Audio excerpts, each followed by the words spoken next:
மனைவி என்பது எது சார்? 7ஆம் இடம், கூட்டு தொழில், பார்ட்னர்ஷிப். எங்கே இருந்தாலும் என்ன தொழில் பண்ணாலும் சரி, யாராவது ஒருத்தரோட பார்ட்னர்ஷிப் வச்சு தான் சார் தொழிலை பண்ண முடியும், வளர்த்துக்க முடியும். உன் மனைவியை நீ நன்றாக பார்த்து கொண்டால், மகிழ்ச்சியாக பார்த்து கொண்டால், வீட்டில் மகிழ்ச்சி நிலவும், தொழில் சிறப்பாக இருக்குங்கிறான். நீங்கள் பண்ணக்கூடிய தொழில் ரொம்பவே மகிழ்ச்சியாக இருக்கும். அதில் எந்த சந்தேகமும் இல்லை. வளர்ச்சி அடையக்கூடிய வாய்ப்பை கொடுக்கும் இல்லையா? இதையெல்லாம் நாம் எந்த அளவிற்கு புரிந்து கொள்ள போகிறோம் அப்படிங்கிறதான் விஷயம்.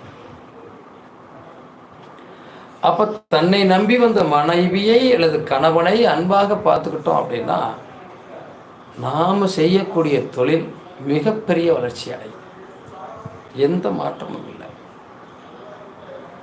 அடுத்து சொல்றாங்க பாருங்க சார், நீ பெற்ற பிள்ளையை. எவ்வளவு அற்புதமான விஷயம் பாருங்க. இந்த குழந்தை என்பதுதான் 5ஆம் இடம். அப்பாவை பார்த்து கொண்டா 9ஆம் இடம் வேலை செய்யும், சூரியன் வேலை செய்வார். அப்போ என்ன செய்யும்? மதிப்பு, மரியாதை, கௌரவம், அந்தஸ்து எல்லாமே நமக்கு கிடைச்சிடும். அம்மாவை பார்த்து கொண்டா 4ஆம் இடம் வேலை செய்யும், சந்திரன் வேலை செய்வார். மனசு மகிழ்ச்சி இருக்கும், வண்டி வாகனம் வீடு வாசலோட சிறப்பாக இருக்க முடியும்னு சொல்லிட்டான். மனைவியை பார்த்து கொண்டா தொழில் நல்லா இருக்கும் அப்படின்னா என்ன? 10ஆம் இடம் வேலை செய்யும், 7ஆம் இடம் வேலை செய்யும், சிறப்பான தொழில் அமையும். சகோதரன் சகோதரியை பார்த்து கொண்டா 3ஆம் இடம் வேலை செய்யும், 11ஆம் இடம் வேலை செய்யும். பணம் சேமிக்க முடியும், தைரியம், வீரியத்தன்மை நமக்கு இருக்கும், மகிழ்ச்சியாக வாழ முடியும். நாம் பெற்ற குழந்தைகளை மகிழ்ச்சியாக பார்த்து கொண்டால் குலதெய்வம் நம்மளோட பேசுகிறான். குழந்தை தான் சார் குழந்தை, குலதெய்வம் தான் குழந்தை, குலதெய்வம் தான் குழந்தை.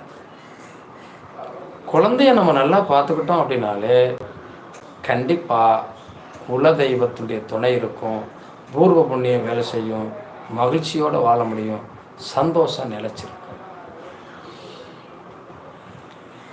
இதை நம்மளால செய்ய முடியாதா? இந்த விஷயங்களை நாம் ஃபாலோ பண்ணிட்டு போனோம் அப்படின்னா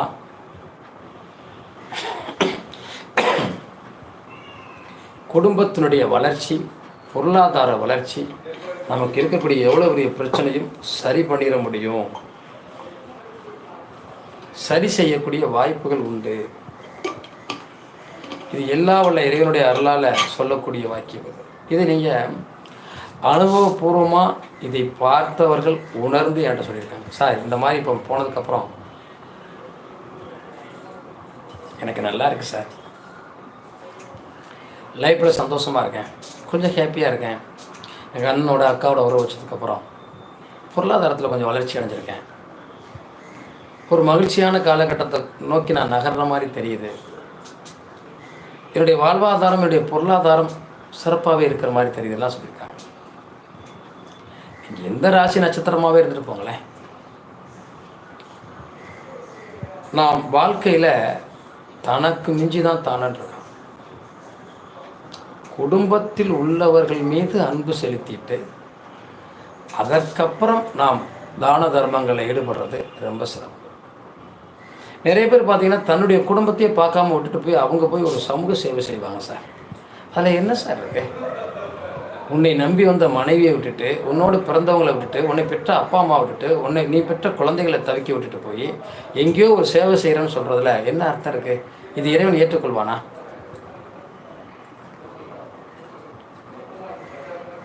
வாழ்க்கையில் நமக்கென்ன இறைவன் கொடுத்த கட்டளையை நிறைவேற்றிட்டு தான் அடுத்த விஷயத்துக்குள்ளே போகணும். நமக்கு இறைவன் கொடுத்த கட்டளையவே நிறைவேற்றாமல் நான் எதையாவது செய்வேன்னா எப்படி சார் அது? ஆக உங்களோடு உங்களுக்காக பல முறை நான் இறைவனை வேண்டியிருக்கிறேன். நீங்கள் நினைக்கலாம், ஒவ்வொரு ஆலயங்களுக்கும் செல்லும்போது எனக்காக என்னோடு பயணிக்கக்கூடியவர்கள், இந்த சமூகத்தில் சமூக நல்லிணக்கத்திற்காக செயல்படக்கூடியவர்கள், ஒவ்வொரு குடும்பத்திற்காகவும் தன்னை அர்ப்பணித்துக் கொண்டிருப்பவர்கள், உலக